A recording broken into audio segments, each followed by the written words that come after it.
17 जून 1631 तापी नदी के किनारे बसे बुरहानपुर में शाही डेरा खामोशी में डूबा था। शाहजहां अपने दक्खन अभियान के सिलसिले में महीनों से यहीं ठहरे हुए थे।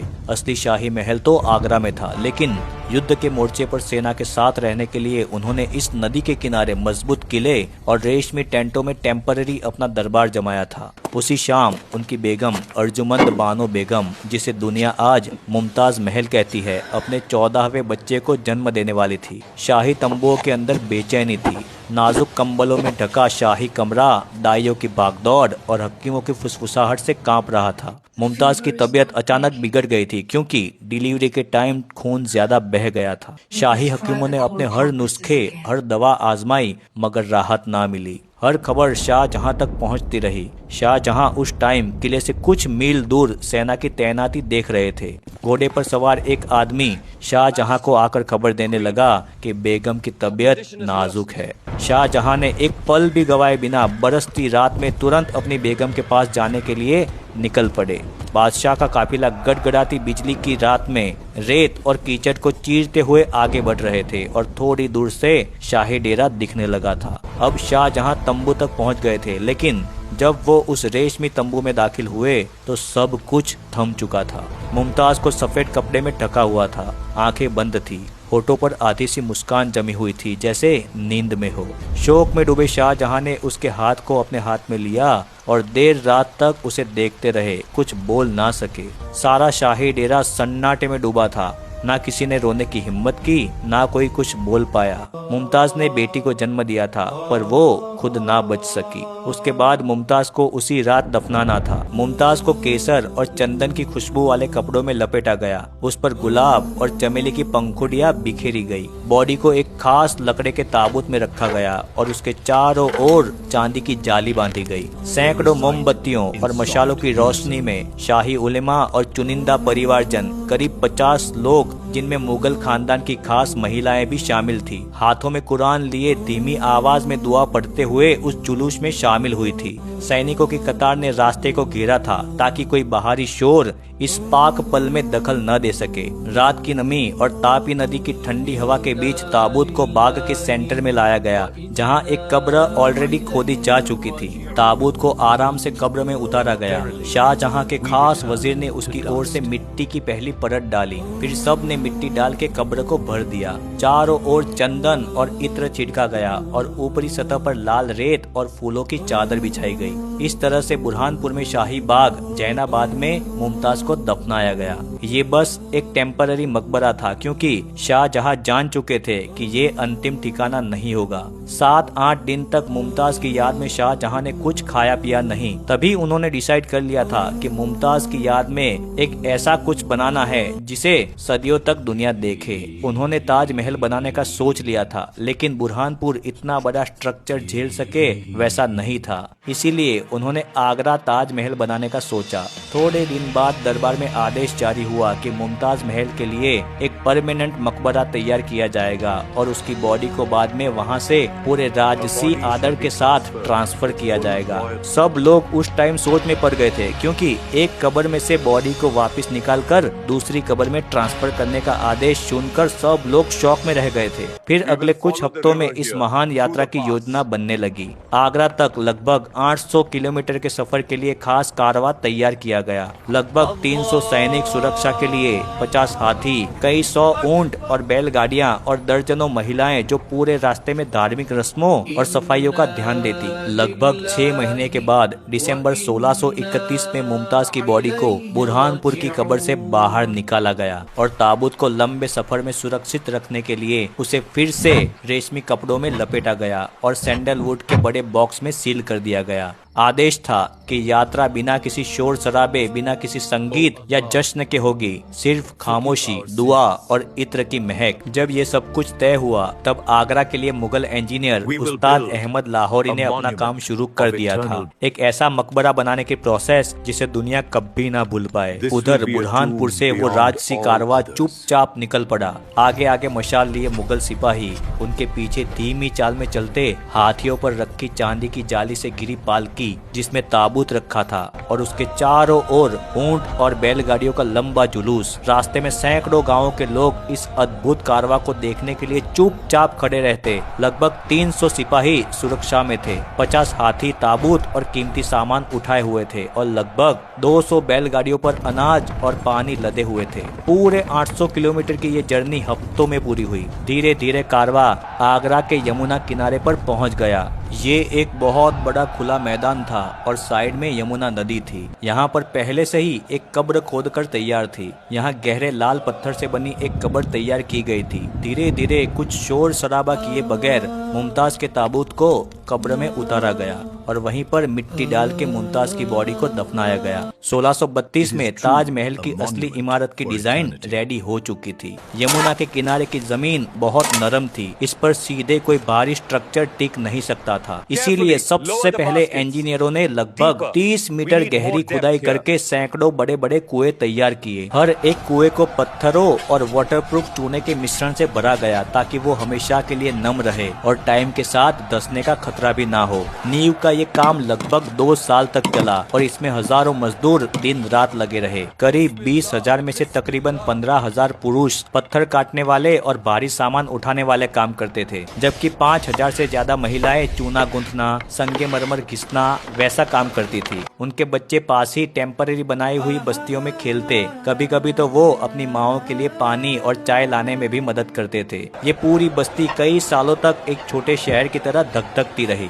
बाहर से आने वाला हर पत्थर अपनी खुद की यात्रा और रोमांच से भरा हुआ था। राजस्थान के मकराना की खदानों से सबसे बेस्ट संगमरमर निकाला गया। वहाँ के मजदूर बड़े बड़े खंडों को लकड़ी के मोटे फ्रेमों में कसकर ऊंटों और हाथियों पर लाद देते। रास्ते में पहाड़ी दर्रे, तेज धूप और रेतीले तूफान का सामना करते हुए ये पत्थर पहले जयपुर और फिर आगरा लाए जाते। अफगानिस्तान से लाए गए लेपिस लाजुली, तिब्बत से फिरोजा, श्रीलंका से नीलम, अरब से जैस्पर और चीन से जेड जैसी कीमती पत्थरों को मखमली कपड़ों में लपेटकर लोहे के मढ़े हुए बक्सों में सील करके ऊंटों की पीठ पर लाद कर लाया जाता। इन कारवां के लिए अलग सैनिक तैनात किए गए थे। कौन से रास्ते से ये सब कुछ आएगा, ये सब कुछ पहले से तय किया गया था। धीरे धीरे ये सब कुछ आगरा पहुंचता गया। आजू बाजू की पब्लिक ये सब कुछ देख के हैरत में पड़ गई थी कि इतने सारे मजदूर एक साथ काम कर रहे हैं और दूर दूर से पत्थर मंगवाए जा रहे हैं। जब ये पत्थर आगरा पहुंचते तो उन्हें यमुना नदी के किनारे बनाए हुए गोदामों में उतारा जाता और फिर बड़े बड़े लकड़ी के रैंपों के जरिए ताजमहल जहां बनने वाला था वहां पर पहुंचाया जाता। ताजमहल की हाइट ने एक इम्पॉसिबल सा सवाल खड़ा कर दिया था। इतने भारी संगमरमर के ब्लॉकों और गुंबदों के बड़े स्लैब को ऊपर तक कैसे पहुंचाया जाए।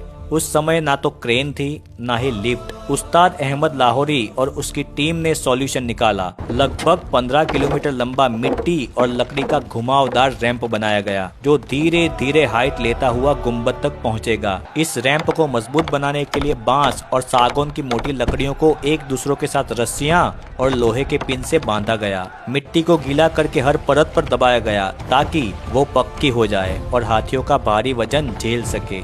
ऐसा अद्भुत नजारा पहले शहर वालों ने कभी देखा ना था। हजारों बैलगाड़ियां और हाथी दिन रात धीरे धीरे इस रैंप पर ऊपर नीचे चलते। पत्थरों को लोहे के हुक और मोटी रस्सियों से बांधकर चरखी जैसी पुली सिस्टम से खींचा जाता। कई बार ये काम रात में किया जाता क्योंकि रात की ठंडी में संगमरमर ज्यादा सुरक्षित रहता है और टूटने का खतरा कम होता है। ऊपर पहुंचकर हर पत्थर को बड़े पेशेंस के साथ सेट किया जाता। पत्थरों को एक दूसरों के साथ जोड़ने के लिए चूने, गोंद, शंख की राख, बैल के गुदे और गुड़ से बनी खास मिश्रण का इस्तेमाल किया जाता जो सूखने के बाद पत्थर से भी ज्यादा मजबूत हो जाता था। जिन जगहों पर डेलिकेट कर्विंग होनी थी वहां पहले से ही लकड़ी के टेम्पलेट बनाए जाते। फिर राजस्थानी और फारसी कारीगर महीनों तक उस टेम्पलेट के मुताबिक नक्काशी करते। एक तरफ कुरान की आयतों को काले पत्थरों में उकेरने का काम ईरान से आए मशहूर कैलीग्राफर अमानत खान ने संभाला था।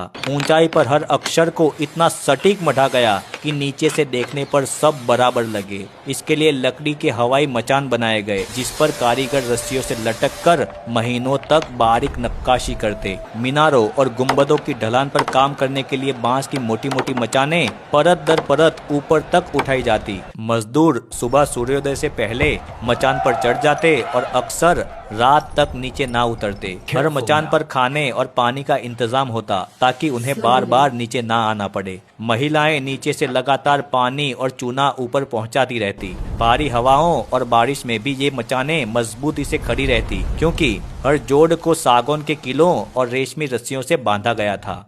पूरे परिसर की डिजाइन जन्नत की कल्पना पर आधारित थी। 4 बाग में 4 नहरें, बीच में संगमरमर का बड़ा फव्वारा, चारों तरफ फूलों की क्यारियां, ये सब पहले से डिजाइन पर तय किया गया था। धीरे धीरे जब फाउंडेशन का काम खत्म हुआ और डोम का ढांचा उठने लगा, तब शाहजहां हर सुबह साइट पर आते। कभी किसी कारीगर को शाबाशी देते तो कभी किसी मिस्त्री की थकान को देखते और अपने खजाने में से कोई सोने की मोहर इनाम दे देते। उनका ये आदेश था, समय जितना भी लगे पर परफेक्शन से काम करना है। 1638 के आसपास जब नींव मजबूत होकर पूरी तरह से तैयार हो गई, तब सबसे मुश्किल काम ये था उस बड़े गुंबद को खड़ा करना, जो दूर से बादल पर टिके सफेद चांद जैसा दिखाई देता है। गुंबद के लिए लगभग 35 मीटर ऊंचे आर्चों की सीरीज बनाई गई। हर आर्च पर भारी संगमरमर के ब्लॉक को रखने के लिए फिर से उसी 15 किलोमीटर लंबी मिट्टी बांस की रैंप का यूज हुआ, जिसे हर वीक मरम्मत कर कर मजबूत किया जाता था। कई बार तो मौसम की मार से मिट्टी की परतें ढीली हो जाती थी और पूरी रात मजदूर लालटेन की रोशनी में नई परतें बिछाते रहते। ऊपर तक पहुंचने के लिए मचान पर मचान खड़े किए गए। एक एक मचान की मोटाई इतनी थी कि उस पर एक साथ कई हाथी चल सकते थे। कई बार क्या होता था, दिन में मचान सूरज की गर्मी से तप जाता था, इसीलिए जो मेन स्लैब होते हैं उसे आधी रात में चढ़ाए जाते थे। एक तरफ मजदूरों के ग्रुप रस्सियों से लटक कर पत्थरों को एकदम सही जगह पर रखते और फिर चूने, गुड़, बैल के रस और शंख की राख से बने विशेष मिश्रण से जोड़ों को सील कर देते। हर ब्लॉक को जमाने के बाद उसे महीनों तक सूखने दिया जाता ताकि वजन बराबर बैठे। इसी सावधानी के कारण आज भी गुंबद का 1 इंच भी झुका नहीं है। चारों मीनारों की तो अपनी अलग ही कहानी है। हर मीनार को हल्की सी बाहर की ओर झुककर बनाया जाना था, ताकि भूकंप आने पर अगर गिर जाए तो वो बाहर की साइड पड़े और मेन मकबरे को कुछ भी ना हो। हर मीनार के ऊपरी हिस्से तक पहुंचने के लिए अंदर सीढ़ियां बनाई गई, जिस पर चूना और संगमरमर का मिश्रण लगाकर उसे चिकना और टिकाऊ बनाया गया। मीनारों पर काले पत्थरों से कुरान की आयतों को उकेरने के लिए उस्ताद अमानत खान और उनकी टीम महीने तक रस्सियों से लटकते रहते। इतनी ऊंचाई पर चलती तेज हवाओं में अक्सर टेबल रहना मुश्किल हो जाता था, इसलिए अक्सर वो रात को या शांत हवा होती तब काम करते थे। जैसे जैसे गुंबद और मीनारें पूरी होती गई, अंदर का अद्भुत संसार भी आकार लेता गया। पिएत्रादुरा नाम की बारीक जड़ाई का काम करने वाली सैकड़ों टीमें अलग अलग पत्थरों से फूलों और ज्यामितीय डिजाइन बनाती रहती। लाल, हरे, नीले और पीले पत्थरों को संगमरमर में इतने परफेक्शन से जड़ा गया कि ऐसा लगता है कि जैसे पेंटिंग कर दी हो। कुछ नाजुक पैटर्न पर फूल की पंखुड़ी को तराशने में 3-3 महीने लग जाते।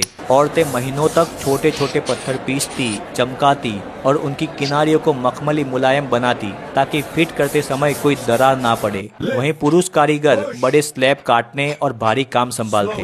धीरे धीरे लगभग 1643 में मेन मकबरा लगभग बनकर तैयार हो चुका था। तब वो पाक पल आया जिसका सबको सालों से इंतजार था, मुमताज महल को उसके अंतिम कब्र तक पहुंचाने का। रात का टाइम चुना गया ताकि माहौल शांत हो। राजसी काफिला चुपचाप उस लाल कब्र के पास जमा हुआ, जहां मुमताज को लगभग 10 से 11 साल पहले दफनाया गया था। फिर वो कब्र खोदी गई और हाथियों पर सजे चांदी के पिल्लर से घिरी पालकी में ताबूत को रखा गया। आगे आगे मशाल लेके सैनिक चलते रहे, उसके पीछे लोग कुरान पढ़ते और बीच में धीमी चाल से चलता वो ताबूत। ऐसा नजारा मानो पूरा माहौल गमगीन था। ताजमहल के अंदर पहले से मोमबत्तियां जलाई गई थी और गुलाब की पंखुड़ियां बिखेरी गई थी। धीरे धीरे ताबूत को ताज के अंदर लाया गया और अंदर उतारा गया। काजी ने सूरा फातिहा पढ़ी और शाही उलेमा ने दुआएं की। शाहजहां उस रात खुद मौजूद नहीं थे, लेकिन उन्होंने अपने वजीर से कह कर रखा था कि उनकी ओर से पहली मिट्टी की परत डाली जाए। ये उनका प्यार का आखिरी सिंबल था। धीरे धीरे ताबूत को संगमरमर की बनी कब्रगाह में उतारा गया और ऊपर से पत्थरों की परतें सवार दी गई। उस पर खाली कब्र भी बनाई गई, जिसे आज लोग देखते हैं, पर असली कब्र तो नीचे है।